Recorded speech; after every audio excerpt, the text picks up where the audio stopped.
Hey, what's going on guys, Luis here, and I've been using the Samsung Galaxy S6 for the past month or so. I've been taking pictures with it, I've been reading emails and making phone calls. I've basically been using it as my daily driver, and today I want to focus a little bit more on the user experience rather than on the technical side of things. I am going to mention specs here and there, but I do want to focus a little bit more on what it's like to use this phone on a daily basis. So this is not my first Android phone, but I do have to say that I'm really impressed with the way that Samsung crafted this flagship.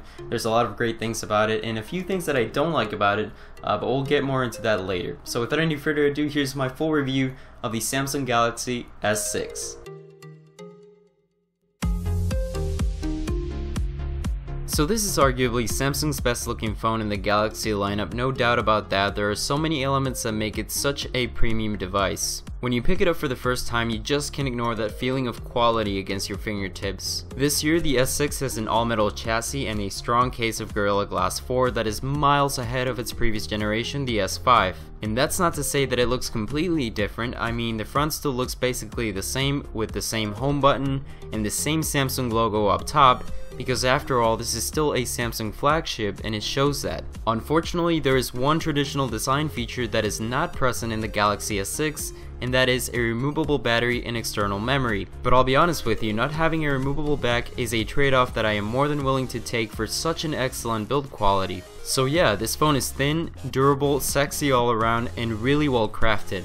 The S6 carries a 5.1-inch Super AMOLED display with a Quad HD resolution of 1440 by 2560, and this is by far the sharpest display I have ever used. While the screen itself looks brilliant, I can't help but wonder if this is the reason why it's not so great on battery life, but we'll get into that a little bit later. Before I upgraded to it, I was actually using the LG G2, which had a 1080p panel that admittedly looked good enough for me. When I switched back to the S6, I did enjoy the Quad HD resolution, but honestly, it didn't make me want to desperately throw my old phone away or anything like that. But regardless, I can't deny that it's still awesome for watching movies, playing your favorite games, and watching YouTube videos. It's just too bad that there are no front-facing speakers to complement the experience. Now, one of the real benefits of using an AMOLED technology is that when you take it outdoors, everything is clearly visible. Honestly, there's really nothing that doesn't look great on it, but in return for a weaker battery life, I'm not sure it justifies having such a high-resolution display for me. As you would come to expect, everything runs snappy and lag-free on the Galaxy S6 for the most part. Internally, it's powered by Samsung's very own Exynos 7420 chipset,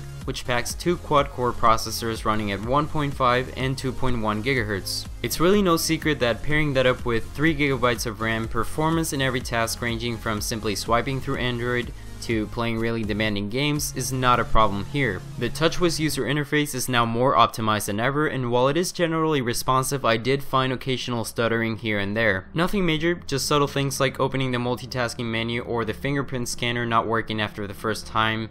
But these things can easily be fixed with a software update, so I'm not too worried about that. All in all, the S6 is incredibly fast. I absolutely love playing games on it, and just using it on a daily basis is a fluid experience. There are quite a few interesting hardware choices in the Galaxy S6, the first being the fingerprint scanner. It's easily one of the features that I use the most because it's just a really easy and secure way to unlock it. The scanner itself is really accurate and responsive, and it lets you store multiple fingerprints for your friends or family members. Now, as I mentioned, I did have a few problems getting the actual lock screen method to work. It seems like the phone sort of forgets about it after the first try, and maybe I'm just doing something wrong here, but I really hope that I can find out how to fix it. The S6 also has a heart rate sensor on the back that honestly I haven't even bothered to use, and there's also a couple sensors on the front and the top that lets you do pretty cool tricks like unlocking it by waving your hand or turning on your TV. Now let's talk about possibly the biggest issue with this device, and that is battery life. It's just not good enough, and that is extremely frustrating because everything else makes you want to keep using it constantly, but you can't.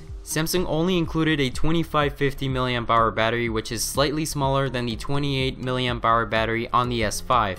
Don't get me wrong though, you can easily get through a full day of usage if you don't mind shutting off a few settings and turning down the brightness and not watching a movie, and the list goes on. Let's face it, it's 2015 and we expect battery life to be much better than what it currently is. Again, you also don't get a removable battery anymore, so the best alternative would be to get an external battery pack. And whether it's the screen resolution or the battery size that's keeping the S6 from staying alive longer, it's a shame that I have to restrict myself from playing games or watching movies to extend its permanence. Now let's move on to one of the best selling points of this phone, which is the cameras. I already did a more in-depth review of both cameras. If you want to check it out, I'll put a link to it in the description down below, but take my word for it, anything that comes out of this lens is pure gold.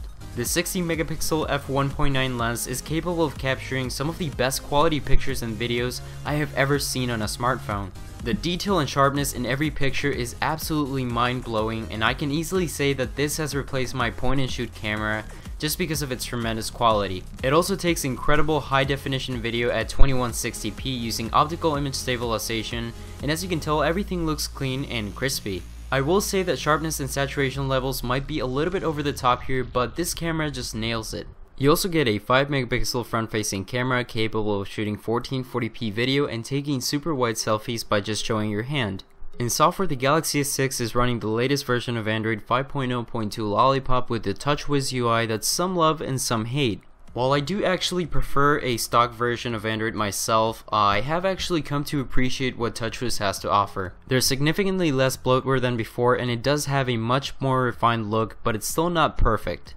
For the most part, everything is well laid out, everything is relatively easy to find and tweak, and there's also a lot around to customize, which is a huge plus. Everything typical of Android is here, like widgets, quick settings, easy multitasking, and plenty of settings to change. I'm not a huge fan of the app drawer myself. I do prefer the stock drawer, but that's just a matter of personal preference. Honestly, I can really appreciate the improvements that are constantly being made to TouchWiz, and I think it's heading in the right direction. So aside from the battery and a few software bugs, there's really not much bad that I can say about the Samsung Galaxy S6. This is easily the best Android smartphone that I have ever used to date, and I can easily recommend it to just about anyone. This is probably the best Android phone that you can buy in the market too. So thank you guys so much for watching this review. I hope that you enjoyed it, and follow me on Twitter if you want to keep up with the latest updates, and I'll catch you guys on the next one.